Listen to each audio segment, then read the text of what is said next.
Ini ada lumayan banyak, ada 5 duka yang saya temuin di HP ini. Halo cuy, balik lagi sama saya Irfan.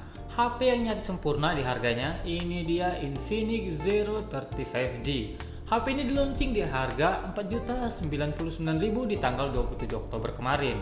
Dan saya baru nerima HP ini di tanggal 9 November, ya kurang lebih 2 minggu lah HP ini udah saya pakai. Dan di video kali ini saya mau ceritain nih suka duka selama pakai HP ini 2 mingguan.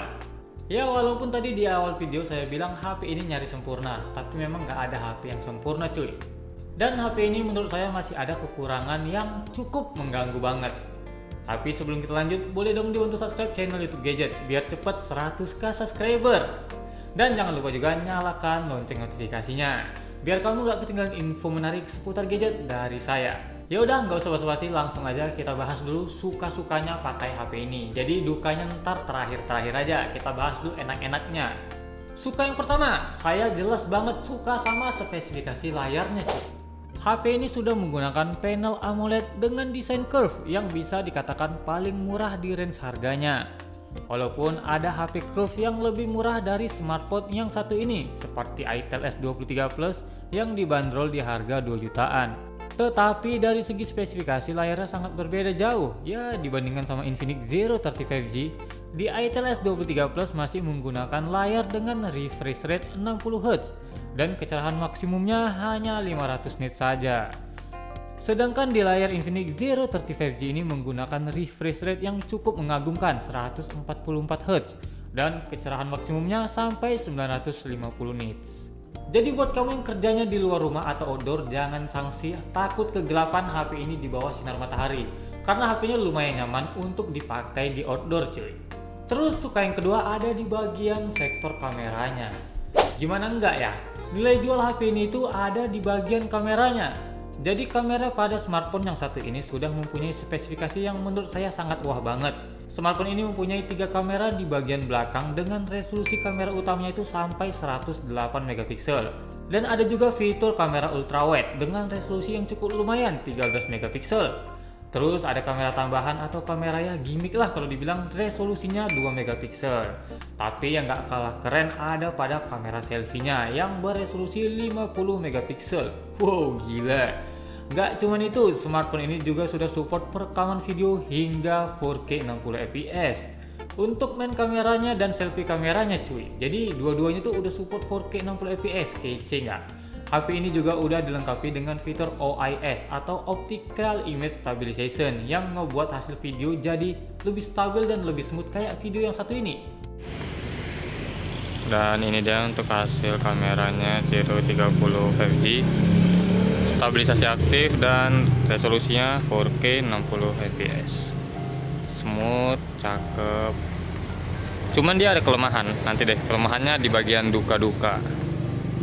Nah gimana tadi hasil dari kameranya, cakep nggak? Coba komen deh experience kalian yang udah pakai HP Infinix Zero 35G ini. Suka yang ketiga ada di bagian fast chargingnya cuy. By the way ya, HP ini udah pakai baterai dengan kapasitas 5000 mAh. Terus untuk fitur fast chargingnya sudah support hingga 68 watt. Yang cakepnya lagi nggak perlu waktu lama buat nungguin baterainya penuh cuy.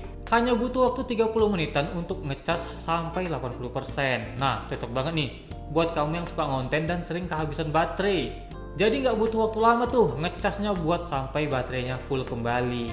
Nggak ada alasan lagi nih buat HP ini kehabisan baterai. Apalagi waktu lagi ngonten atau lagi main game, aduh kehabisan baterai itu nggak enak banget asli. Nah jadi kita udah sampai nih di suka yang keempat. Jadi di suka yang keempat ini ada di bagian RAM, internal storage, dan CPU atau chipsetnya cuy. Smartphone ini menggunakan chipset MediaTek 8020 yang kita tahu chipset yang satu ini nggak usah diragukan lagi soal performanya. Mau main game berat kayak Genshin Impact dilibas, atau aplikasi berat buat rendering video, aman cuy asli. Dan gak cuma chipset yang cukup ngebut, HP ini didukung dengan RAM 12GB dan internal storage 256GB, UFS 3.1 lagi, buset. Gila sih Infinix ngasih HP kayak gini cuman harganya 4 jutaan doang. Nah jadi tadi itu semua suka atau keunggulan di HP Infinix Zero 35G ini menurut pendapat saya pribadi. Kalau dari segi fitur kayak fingerprint in display atau NFC nggak usah dibanggain lah. Karena HP 3 jutaan juga udah dapat fitur kayak gitu cuy. Jadi ya nggak ada wah-wahnya lah, biasa aja. Oke, kita masuk nih ke sesi duka atau sesi nggak enaknya pakai HP Infinix Zero 30 5G ini. Ini ada lumayan banyak, ada 5 duka yang saya temuin di HP ini. Tapi ini pure ya pendapat saya pribadi. Kalau kamu punya pendapat sendiri atau punya kritik dan saran, bisa langsung aja komen di kolom komentar. Biar kita bisa sama-sama sharing cuy tentang HP Infinix Zero 30 5G ini.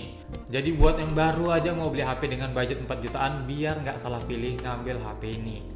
Oke, kita langsung aja ke duka yang pertama. Jadi HP ini dukanya tuh nggak ada slot SD card-nya. Sebenarnya ya internal storage di smartphone yang satu ini cukup besar, 256 GB. Tetapi karena fitur unggulan smartphone yang satu ini pada kamera yang support perekaman hingga 4K 60 fps, kayaknya penyimpanan 256 GB itu nggak bakal cukup. Karena emang file yang dihasilin sama format 4K 60 fps per 1 menitnya bisa sampai 300 hingga 500 MB. Apalagi kalau kamu seorang konten kreator, untuk storage segitu kayaknya nggak akan cukup sih. Tapi itu menurut pribadi saya ya. Karena saya pakai HP yang internal storage-nya itu sampai 512 GB aja nggak cukup cuy. Kadang sampai full gitu sama video-video. Tetapi kalau kamu beli HP ini nggak butuh kayak buat foto atau video, atau nggak nyimpen file yang terlalu besar-besar, rasanya ya nggak ada masalah. Jadi sesuaiin aja sama kebutuhan kalian ya. Duka yang kedua ada di bagian CPU atau chipsetnya. Tapi ini dukanya bukan dari segi ngebut-ngebutnya. Jadi chipset di HP ini kalau dipakai untuk main game yang cukup lama, HP-nya jadi terbilang cukup panas dan performa CPU-nya jadi menurun. Dan setelah saya tes nih menggunakan CPU throttling smartphone yang satu ini selama 1 jam, emang hasilnya nggak memuaskan banget. Selama 1 jam HP ini mengalami CPU throttling hingga 60% cuy, buset. Walaupun itu terjadi nggak secara tiba-tiba ya, tapi untuk masalah ini bisa diatasin menggunakan fan cooler atau bermain di ruangan AC agar suhunya lebih stabil dan performa CPU-nya berjalan dengan lancar. Duka yang ketiga ada di sektor kameranya cuy. Walaupun tadi saya ada sebutin ya keunggulannya di sektor kamera, tapi ada juga kekurangannya di sektor kamera cuy. Jadi balance lah. Jadi ini saya jelasin dulu. Sebenarnya untuk hasil kamera di HP ini terbilang cukup memuaskan. Bisa perekaman 4K hingga 60 fps. Plus dukungan OIS yang ngebuat hasil videonya cukup stabil ya, walaupun di beberapa kasus ada sedikit jitter atau getaran saat perpindahan lensa. Tapi menurut saya oke lah. Terus untuk foto juga cukup cakep dengan kamera utama yang resolusinya hingga 108 megapiksel. Tapi permasalahannya nih ya, ada pada kondisi low light. Performa kameranya jadi sedikit menurun, apalagi kalau kita ngefoto tuh objek yang ada cahaya lampunya.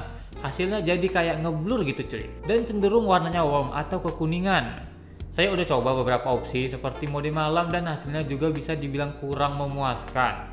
Tapi untuk hasil kamera selfie-nya cakep sih cuy, walaupun dalam kondisi low light. Nah jadi bisa disimpulkan kalau HP ini minusnya tuh waktu di kondisi low light aja sih. Cuman ya kalau kondisi cahayanya memadai, HP ini cakep banget untuk bagian kameranya. Next, duka yang keempat ada di bagian speaker HP ini. Sebenarnya smartphone yang satu ini dari segi fitur sudah mendukung stereo speaker atau dual speaker. Yang menjadi permasalahan menurut saya dari suaranya yang rada datar atau ngeflat. Coba nih deh kalian dengerin aja suaranya.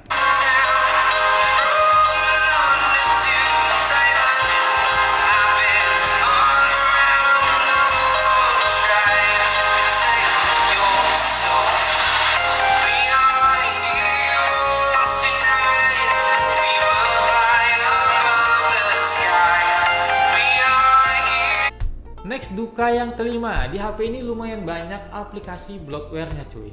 Buat kamu yang nggak tahu aplikasi bloatware itu apa, kita bisa bilangnya aplikasi sampah. Yap, di HP Infinix Zero 30 5G ini lumayan banyak banget aplikasi sampah yang cukup mengganggu bagi saya. Walaupun kita bisa uninstall aplikasinya secara manual, tapi itu kayak nambah kerjaan nggak sih? Apalagi orang yang mageran kayak saya, aduh nggak deh. Selain mengganggu, aplikasi ini juga buat boros baterai dan lumayan memakan internal storage kita cuy. Ya ibaratnya gini, seharusnya kita bisa install aplikasi yang berguna atau nyimpen foto atau video yang lebih berguna. Jadi kemakan storage-nya sama aplikasi bloatware ini. Jadi tadi itu suka duka pakai HP Infinix Zero 30 5G ini selama 2 minggu.